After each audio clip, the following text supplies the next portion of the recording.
हम टीचर से एक बहुत बड़ी गलती हुई है। वो गलती ये है कि हम लोगों ने हरियाणा सीटी का नोटिफिकेशन ढंग से नहीं पढ़ा। जब हमने हरियाणा सीटी का नोटिफिकेशन ढंग से नहीं पढ़ा तो हम आपको सही इन्फॉर्मेशन नहीं दे पाए कि सिलेक्शन कैसे होगा और क्या रूल है। ना मेरे से ये बताया गया आपको कि ये रूल है, ना किसी और यूट्यूबर ने या किसी और टीचर ने बताया।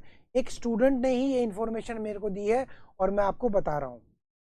इस नोटिफिकेशन में साफ साफ लिखा हुआ है कि जो बोर्ड है, जब ज़्यादा पोस्ट के लिए एक साथ वो आपका जब रिक्रूटमेंट करेगा तो आप लोग को पोस्ट के लिए अप्लाई करना पड़ेगा। जिस पोस्ट के लिए आप अप्लाई करोगे उसके लिए आप एलिजिबल होगे, और जिस पोस्ट के लिए आप अप्लाई नहीं करोगे उसके लिए आप इन एलिजिबल होगे। इसका मतलब ये है कि हो सकता है और यही होगा कि बोर्ड 50-100 पोस्ट के लिए एक साथ एग्ज़ाम लेगा। आपको वहाँ पे पोस्ट प्रेफरेंस भरनी पड़ेगी और उसके बाद में आपका एग्ज़ाम होगा, मेरिट में जो आएंगे, और उसके बाद में आपका लिस्ट निकल जाएगी। लिस्ट के हिसाब से आपको आपकी पोस्ट मिल जाएगी।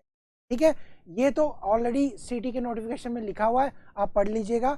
दूसरी चीज़, इसके अंदर में एक और चीज़ लिखी हुई है, अगर आपको एक पोस्ट के लिए अपॉइंटमेंट लेटर मिल जाता है तो आप दूसरी पोस्ट के लिए अप्लाई नहीं कर सकते हो। दोबारा सुनिए, अगर आपको एक पोस्ट के लिए अपॉइंटमेंट लेटर मिल जाता है तो दूसरी पोस्ट के लिए आप अप्लाई नहीं कर सकते हो। अगर आप दूसरी पोस्ट के लिए अप्लाई करना चाहते हो तो आपको अगले साल सीटी का एग्ज़ाम देना पड़ेगा और नया स्कोर बनाना पड़ेगा, तब आप अप्लाई कर सकते हो। ये कहाँ पे लिखा हुआ है ये मैं आपको बता देता हूँ। ये पेज नंबर 43 ये साइड वो आप देख लेना, उसमें लिखा हुआ है। ये पॉइंट नंबर 11 आप देख लेना, ठीक है, ये पढ़ लेना। इसमें बाकायदा लिखा हुआ है, सारी चीज़ें आपकी लिखी हुई हैं कि अगर आपको एक बार अपॉइंटमेंट लेटर इश्यू हो जाता है कंसर्न्ड अथॉरिटी के पास से, तो आप दूसरी पोस्ट के लिए अप्लाई नहीं कर सकते हो। इतना सिंपल सा इस नोटिफिकेशन में लिखा हुआ है।